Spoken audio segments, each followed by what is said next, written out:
Hi everyone, let's talk about Charlotte's question, was Rahab's lie okay since it protected God's people? Didn't God say, thou shalt not lie? Before we get there, let's look at Rahab's story, find out what God is teaching us, and then see whether Rahab's lie was okay. In Joshua chapters 1 and 2, God had promised Israel the land. So Joshua said to the two spies, check out Jericho. The two spies went to Jericho and stayed in Rahab's house. But the king of Jericho heard of the spies, and he sent soldiers to Rahab, saying, bring out the man who came into your house. But Rahab had hidden the spies on the roof, and she didn't want to tell the soldiers where they were. So she said to them, it is true that the men came here. I did not know where they had come from. They left at sunset. I don't know which way they went. Go after them quickly. You might catch up with them. When the soldiers left, Rahab told the spies why she lied. First was because she feared God more than men. She said, I know the Lord has given you this land. Everyone who lives in this country is weak with fear because of you. We've heard how the Lord dried up this Red Sea for you when you came out of Egypt. We heard that you destroyed the two Amorite kings.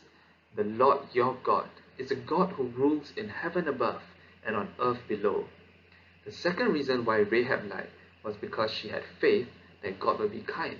She told the spies, promise me in the name of the Lord that you will be kind to my family. I have been kind to you. As we know, God was kind to Rahab and did not destroy her and her family. So what is God teaching us from this story?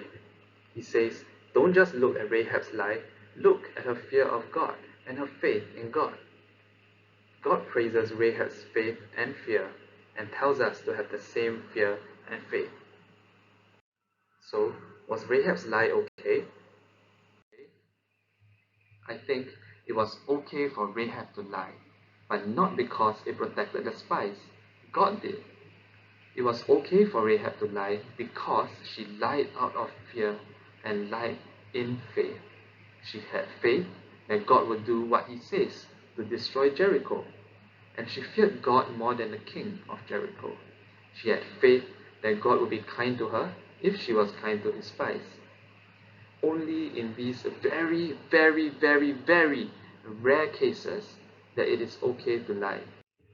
But, and a big but, is that when the Bible talks about Rahab's story, it doesn't tell us whether Rahab's lie is right or wrong.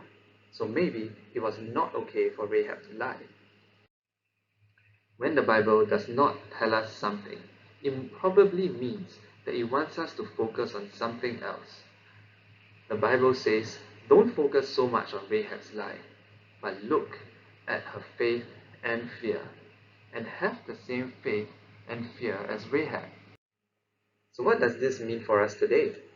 First, know that God is more powerful than man. Rahab knew that God was more powerful than any king. He destroyed the Egyptians and the two Amorite kings. Second, don't be afraid of men. Be on God's side.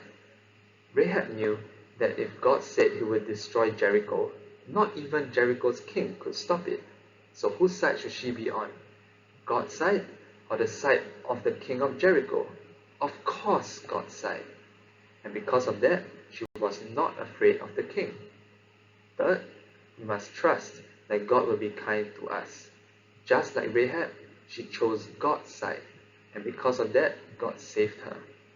Today, we know that God is more powerful than man and even death, because he destroyed death. So, it does not matter if our friends laugh at us or say we have no brains because we believe in God or because we believe in Jesus. We know that God is more powerful than man, than death, and all the arguments that man can come up with. So stick with God. Be on God's side. Don't be afraid. He will save you. He will be kind to you. So back to Charlotte's question. Was Rahab's lie okay? I think it was, but only in a very, very, very rare case when Rahab lied out of fear and she lied in faith. You see, God tells us Rahab's story, not for us to look just at the lie. He wants us to look at Rahab's fear and faith, and to have the same faith. Now that was a very good and interesting question. If you have any other questions, Please write them down and send it to Uncle Gabe for an Ask Me Anything.